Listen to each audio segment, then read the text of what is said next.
Episode: Sterling Services and Creyentes Katrina Vex, Practitioner, Voodoo Priestess. We were at Sterling Services Bodyguard's Senior Manager Linus's estate home front. Bob and Sarah had gone solo before we had reached the door. They went to either side of the estate house to scope things out and to be available on call as backup should it be needed. Katie, Taylor, and I were at the front door, preparing to knock. But before we could knock, right as I began reaching my hand forward, suddenly an intimidating woman, dressed in a long, flowing white skirt-like dress and a matching top, and who wore a necklace of animal bones. To me, the woman fit perfectly the description of a voodoo priestess. And so I had to presume the woman that opened the door and greeted us before we had knocked was Katrina Vex, the Creyentes Voodoo Practitioner Priestess that we were told about. The woman, presumed to be Katrina Vex, smiled and looked excitedly straight at me, and she exclaimed boisterously, "Rick Liberty! You are impressive to behold, as you are famous on the internet." The woman added, staring intently into my eyes, "I see your aura. It blazes very bright. Your aura shines like the sun." Katrina nodded and she said, "Despite abandonment, you have overcome much in life. Most impressive. I am glad to meet you, Rick Liberty." Katrina suddenly stiffened, and her body jolted, as if from electricity. Her eyes, they rolled back into her skull, so only the whites of her eyes could be seen. Katrina, seemingly speaking from a trance-like state, she spoke. "Heed me. I see a boy, grown into a man. In his 50s, I see shadows of the man reunited with his long-lost father. I see the man with his father. They fight alongside each other. In Rome, I see them in an underground vault. Below the Vatican, I sense they find great evil there that tests their fortitude, and it tests their faith. I sense they exist with much sorrow and much suffering." Katrina snapped out of her odd trance. She winced and she shook her head and she spoke. "Oh, the Orisha spirits, they took control and spoke through me." Katrina emphasized, "You must heed the words of the Orisha, for they need you to hear their message. They say it is of great importance. Heed them." I was going to respond to all that crazy, but before I could do so, Katrina shifted her focus to Taylor. Katrina looked puzzled for a moment as she looked into Taylor's eyes, and Katrina spoke. "You have deep, unresolved sorrows, fury and rage. It thrives within you. Peace is not with you. Peace left you as a child." Katrina gasped, "I am seeing dark visions. Oh my, when your innocence was taken from you so terribly and violently. And oh, horrific are these visions. I see your mother horribly abused, murdered, killed, right before your eyes. I am so sorry, so very sorry for you, child." So awful. I am truly sorry for your suffering, Taylor Everest. I see that you fought hard to find purpose after such sorrow and loss. You joined the military. I see you did well to define yourself, to redefine yourself. For that, I am happy for you. But sorrow remains deep within your heart, no matter how long ago these horrors have happened. Bob suggested jumping in. Great insight. Like a gypsy. Anyone can use the internet and research our background. Not to mention, we're famous. We're all over the web, with info all about us, being absolutely everywhere and available. Katrina ignored Bob and continued. Once more, Katrina shifted her focus from Taylor. Now, her focus was on Katie. Katrina gazed into Katie's eyes, and she declared, "You are called Katie Divine." Katrina asked, "But who are you really? I cannot read you. There is something blocking. The Oricha cannot know you. Something blocks them. The spirits are denied awareness of you. What power is this that you can deny the Oricha, the spirits?" she puzzled. Katrina asked again, "Who are you?" Katie nervously replied as she held out her celestial truth-bearer tattoo. And Katie answered, "I don't know. I can only guess. It's my tattoo." She continued, "It tells me when people are lying. And, well, it warned me that you were nearby with your voodoo, weird, dark magic stuff.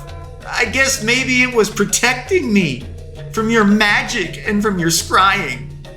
Katie stammered, "I really just don't know."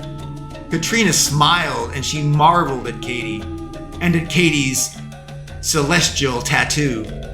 Katrina spoke in apparent respect, if not awe. "The transcendent creator, Olodumare, must have touched you himself to grant such a magnificent power." Katrina nodded, and she touched Katie's forehead as she spoke. "You see the souls and their truths, where most people see and hear only the bodies, their forms. They may hear their words that are put before them, but you are blessed, child, to see the soul's truth, the true beauty, and their true ugliness. You are not blinded by their physical bodies or their forms that may mask the truth." Katrina said, "The truth is far more important than appearances, for they are mere facades that mask and hide the real truth." Katrina continued her insight. "Child, you see through the veil, and thusly you see the truth." Finished with Katie, Katrina turned back to me, and she asked, "Where are Sarah, Bob, and Tiny? Are they not here too?" I had to pause and consider for the moment. So a woman that allegedly knows and sees so much, with all those Oricha spirits and black magic stuff, she can't see where Sarah and Bob were, especially since they literally just recently spread out right around the house that we were in, right before we even came to the front door? Well, I answered coyly, "They're around, they're available, if we need them." Katrina gripped her bone-laden necklace and began to hum. She hummed a sort of eerie and creepy song-like humming melody. Katrina looked at me with glowing, netherworldly, possessed-looking eyes, and she spoke. "I have divined Tiny is not here, but he is on the island. Sarah and Bob, they are here. They are outside on these estate grounds. Please ask them to join us. We should talk and be as one. Being fractured will not help us. It will not help any of us. Katrina said again, please invite them inside along with yourselves. Bob and Sarah heard our entire exchange through their communications KT comms watches, which we had linked with ours via the intercom-style party chat mode. And so they just walked up as if on cue. Bob introduced Sarah and himself. Hi, I'm Bob Cervantes. And this is Sarah McGilvray. Or as mainstream media has now branded her, this is Sarah Seraphim. Katrina had watched Bob and Sarah walk up to us. She welcomed them and she spoke. Greetings, Sarah Seraphim, and greetings, Bob Cervantes.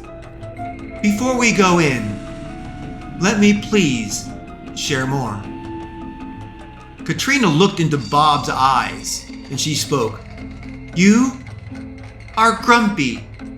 You are unhappy with lost freedoms. You are miserable with so many petty, unqualified people in control. You have disdain for authority. Your sense of personal inadequacy motivates you to do better. But your sense of inadequacy also limits you. Katrina concluded for Bob, happiness exists within. It is yours to have or not to have. Your happiness is not defined by others. It is defined by you. As before, Katrina quickly shifted her focus to Sarah. Katrina's eyes widened, and she spoke in seeming fright. This is odd. This is very wrong. I see death, and at the same time, I see suffering and sorrow as the living. It is all very confused.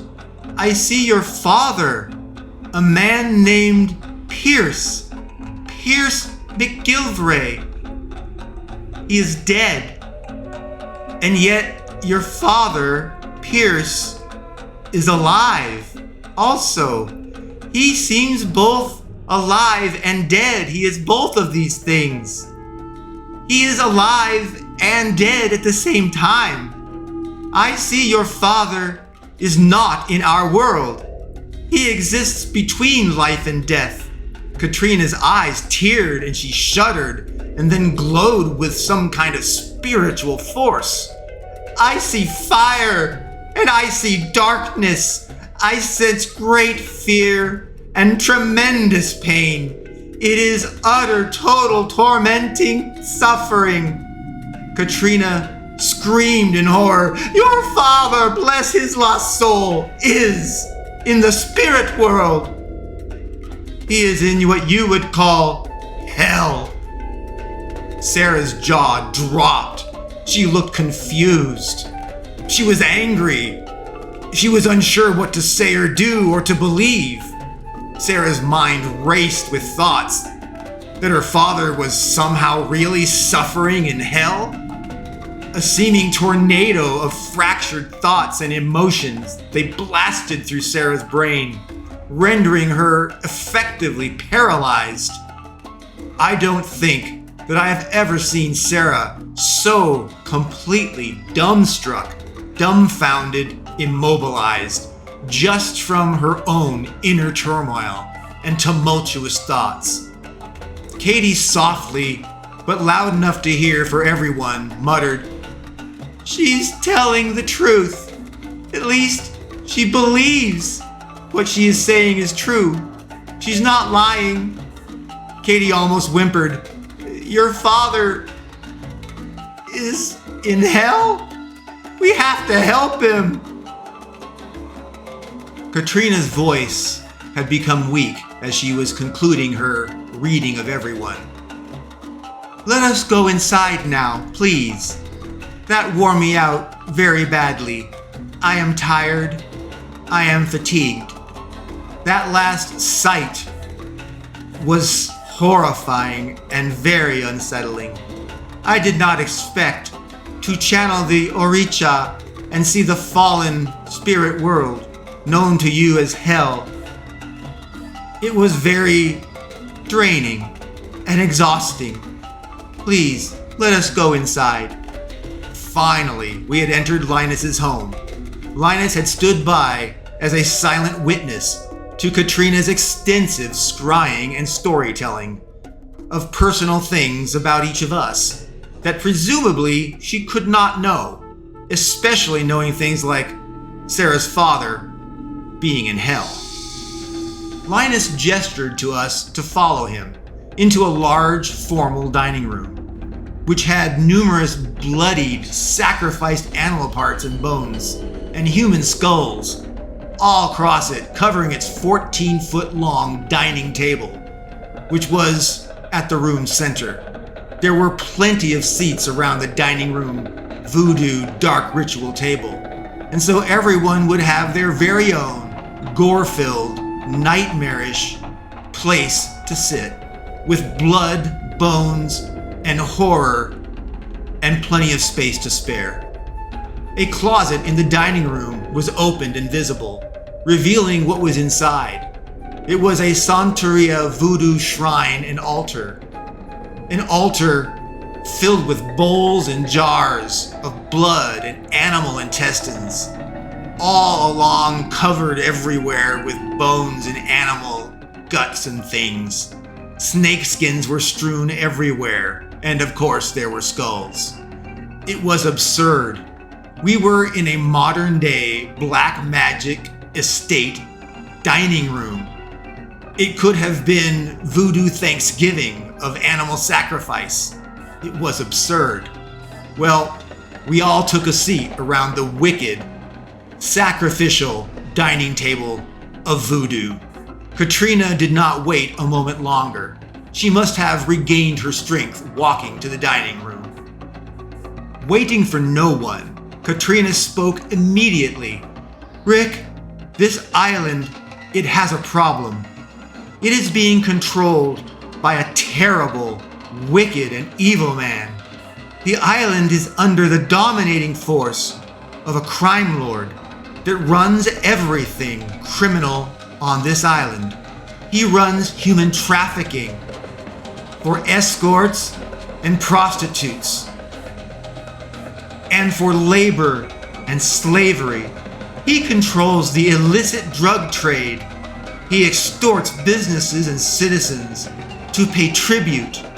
He smuggles weapons and munitions worldwide through criminal networks and back channels, and through dark web deals. And simple, but worst of all, he drives violence and murder everywhere, here and abroad, without concern or remorse." Katrina lamented, "I can do nothing myself. The crime lord is protected by dark magic, making him immune to voodoo and Oricha spirit influence. The police, they are corrupt and on the take. And the government, they just look the other way, thereby allowing the boss to do whatever he wishes without any worry or concern." Katrina sighed. We truly can trust no one on the island." Katrina implored, "But you are a self-professed hero. Aren't you, right, Rick? Won't your renowned G-Team help the people of St. Lucia? Won't you help everyday people from oppression and from living in fear throughout their day and lives?" Katrina added, "I may not believe in your God or in your Jesus, but if they existed, wouldn't they want you to help these poor, innocent, victimized people? Rick, this island has a problem. Its people need you and your team to save them." Katrina threw out as a last-ditch motivator. And the crime lord, he has all of the gear that they stole from you when the crime lord's henchmen mugged you. I had to reply, despite the madness of what we had been seeing and was being sold to us by this Katrina. Of course, we always strive to help people in need. Sarah jumped in though and she challenged. Not exactly. We help good and faithful people in need. Understood? Katrina responded and explained. Look, I scried and shared intimate aspects of each of you to establish credibility and trust. I know it's hard to trust someone. It is especially hard to trust a stranger. That is why I shared all of those secrets so that you could trust me. Kieran looked terrified as he made eye contact with Martin, knowing that they were both far, far above their pay grades, sitting at this table. Kieran had to wonder if they were even going to get out of this whole experience alive, because things were terrifyingly scary. Bob just sat quietly there, leaving decisions and dialogue to everyone else, it seemed. Katie was visibly disgusted by the bloodied, sacrificed animals and by the gross and nasty voodoo rituals. Despite Katie's deep disgust, she started to speak. Katrina still has told no lies to us. She has not tried to deceive us. But there's a lot of black magic everywhere, and I guess, well, that's all I have to say. That's it. Taylor snarled. I defer to you, Rick. I see things this way, though. This is all evil stuff. It's black magic, blood sacrifices, dark arts, wickedness. We should be fighting against this, I would have thought. But helping people in need is righteous. And so if you think that we should help them, despite it likely also helping this voodoo witch Katrina, I will go along with you, whatever you decide. Sarah spoke, straining emotionally as she did. Okay, you clearly have command over black magic using celestial dark matter. Sarah added, it pains me to see sinister, wicked means used to abuse God's building block, glue, dark matter, that fuels the very fabric of creation, all just for the use of dark arts and black magic. It is an abomination of blasphemy to use God's power for self-serving purposes. Sarah further noted, of course, though you do appear to know things that most people do not know, it is possible that you merely researched all of this, like a gypsy using the internet. However, Katie sensed that you spoke only what you believed to be true. Therefore, I am logically accepting that you are legitimately a real Creyentes Voodoo practitioner. Sarah countered, I will agree to help save the islanders, but I want you to learn as much as you can about my father and help me find him and help him, even if he really is in hell. Will you agree to do all that you can to help me find and help my father? Sarah asked. Katrina smiled and nodded in agreement. Yes, I will do that. I will help you. I will help you learn where exactly your father is. I will help you learn how to get to him. And I will help you learn how to help him, if it is possible. Katrina added, but I will not hurt anyone or leave the island to help you, and I will not reveal any more insight until the crime lord is gone. Katrina sought confirmation from Sarah and the group. Is this agreeable? Do we have an agreement made? Do we have a contract? Sarah nodded approval to the terms of the agreement. I said aloud, for me and the team, only 2 words. Agreed. Hooah! Bob asked darkly, does this make us into glorified hitmen now? I mean, we'll be hitmen killing bad guys for bad guys, but for good. Doesn't this, though, define us as hitmen, just like hitmen for the mafia? I don't know about this. His voice trailed off a little judgmentally. Taylor, though, jumped in, and she reminded everyone, once again, God is our commanding officer, our CO. We do not question his orders. As soldiers, we do what we must do to accomplish our mission. So no, Bob, we are not hitmen. We are soldiers. So move on and stop questioning what must be done. Bob grumpily agreed with Taylor and said, "Hoo-ah! I hear you. I understand you. And yes, I acknowledge your message." He belted out exaggeratively, almost mockingly, "Sir." Taylor just winked at Bob, seemingly as a subtle power play. I perceived it as this. Taylor was in charge, and she was directing Bob on how to feel and on how to behave, and Bob did not like it, being dismissively just shut down and told what to do. Well, back to the real and pressing matters at hand. Linus handed me a map of St. Lucia. It showed the entire island, and it showed where the estate of the big crime lord boss was, located on the far side of the island, near a rural beach airport, in a remote part of the island called Gilly Point. The map showed the crime lord lived only a few miles from where our KT RV cargo plane was parked. We apparently used the airport that was right by the crime lord's home. Absurd. What a coincidence. Linus instructed us.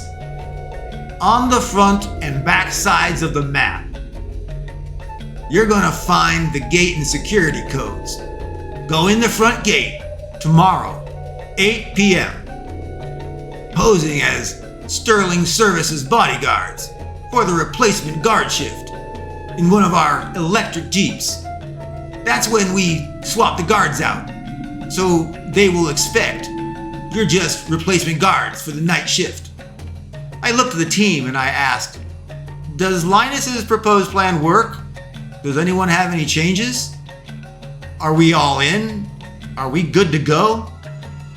With so much practice and familiarity, everyone answered in unison, "Hoo-ah!" With everything seemingly shut down, Kieran and Martin were released, free to go. But Sarah told them, on threat of death, that they had better keep the GPS tracking devices that she gave them with them at all times, or she would kill them when they least expected it. Kieran and Martin were happy to keep the trackers with them, just to be free of their nightmare. Sarah joked as Kieran and Martin were leaving. You know, you can keep the trackers after the batteries run out. Just keep them as souvenirs to remember us by. Keep them as mementos to remember your fun and adventurous excursion with us. It was evident that neither Martin nor Kieran had any desire whatsoever to remember their experience or excursion with us. We returned to our RV cargo plane on the beach, located only a few miles from the crime lord's estate, located in Gilly Point. We debriefed Tiny on what happened during our away time. We highlighted the details that we learned about Katrina Vex, and of our agreement, our contract with her. and about our plans with Linus. Before our journey the next night to Gilly Point, I retrieved my celestial flaming dagger of choice and destiny. I imagined that in this foray, to eliminate the big boss crime lord, it could prove quite dangerous, and things could prove to be supernatural dangerous with all the voodoo black magic stuff. The dagger could be invaluable to have on hand. Well, everyone readied their gear, and we slept, and we waited until the next day, evening. Our next stop would be a defensible, walled-off estate in the remote area called Gilly Point, where St. Lucia's top big boss crime lord lived. And of course, we had no idea what to expect.